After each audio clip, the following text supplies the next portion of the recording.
Not അസാധുവാക്കലിനെ തുടർന്ന് കേരളത്തിലെ ജില്ലാ പ്രാഥമിക സഹകരണ ബാങ്കുകൾ നേരിടുന്ന പ്രതിസന്ധി സംബന്ധിച്ച് RBI ഗവർണറുമായി ചർച്ച ചെയ്യാമെന്ന് ധനകാര്യമന്ത്രി അരുൺ ജെയ്റ്റ്ലി കെ ആന്റണിക്ക് ഉറപ്പ് നൽകി.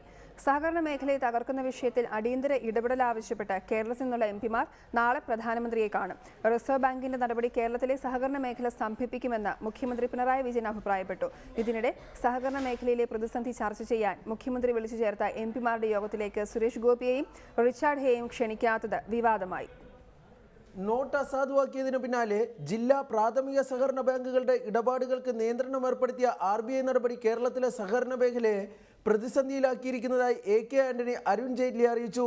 സഹകരണ മേഖലയെ സംബന്ധിച്ച് ചില ആക്ഷേപങ്ങളുള്ളതായി ജെയ്റ്റ്ലി വ്യക്തമാക്കിയെങ്കിലും കേരളത്തിലെ പ്രതിസന്ധി RBI ഗവർണറുമായി ചർച്ച ചെയ്യാമെന്ന് ഉറപ്പു നൽകിയതായി ആന്റണി അറിയിച്ചു. അദ്ദേഹം എന്നോട് പറഞ്ഞു, തീർച്ചയായിട്ടും ഇന്ന് തന്നെ അല്ലെങ്കിൽ എത്രയും വേഗം ഞാൻ RBI ഗവർണറുമായി ഇതേക്കുറിച്ച് സംസാരിക്കാം എന്ന് അദ്ദേഹം ഇന്നെനിക്ക് ഉറപ്പ് നൽകിയിട്ടുണ്ട്. സംസാരിക്കാമെന്നല്ലാതെ എന്ത് ചെയ്യുമെന്ന് പറഞ്ഞിട്ടില്ല.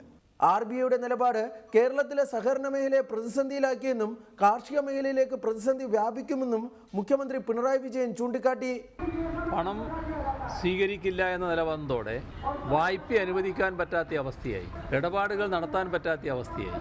അപ്പോൾ പൂർണ്ണ സ്തംഭനത്തിലേക്ക് കേരളത്തിലെ പ്രൈമറി ബാങ്കുകൾ നീങ്ങുകയാണ്. സഹകരണ മേഖലയെ തകർക്കുന്ന വിഷയത്തിൽ അടിയന്തരമായ ഇടപെടൽ ആവശ്യപ്പെട്ട് നാളെ പ്രധാനമന്ത്രിയെയും ധനകാര്യമന്ത്രിയെയും കാണാൻ മുഖ്യമന്ത്രി വിളിച്ചേർത്ത കേരളത്തിൽ നിന്നുള്ള എംപിമാരുടെ യോഗത്തിൽ ധാരണയായി. എന്നാൽ എംപിമാരുടെ യോഗത്തിലേക്ക് സുരേഷ് ഗോപിയെയും റിച്ചാർഡ് ഹേയെയും ക്ഷണിക്കാത്തത് വിവാദമായി.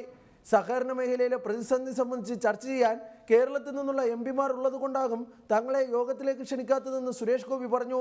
അല്ല, അതിൻ്റെ ആവശ്യമില്ല എന്ന് അവർക്ക് തോന്നിക്കാണും. കാരണം അത് ഫൈറ്റ് ചെയ്യാൻ പറ്റിയ ഒരാളുകൾ അവരുടെ കൂട്ടത്തിലുണ്ട്, അത് മതിയാവുമായിരിക്കും. അതേസമയം യോഗത്തിലേക്ക് ക്ഷണിക്കാത്തതിൽ പരാതിയില്ലെന്നും സുരേഷ് ഗോപി വ്യക്തമാക്കി.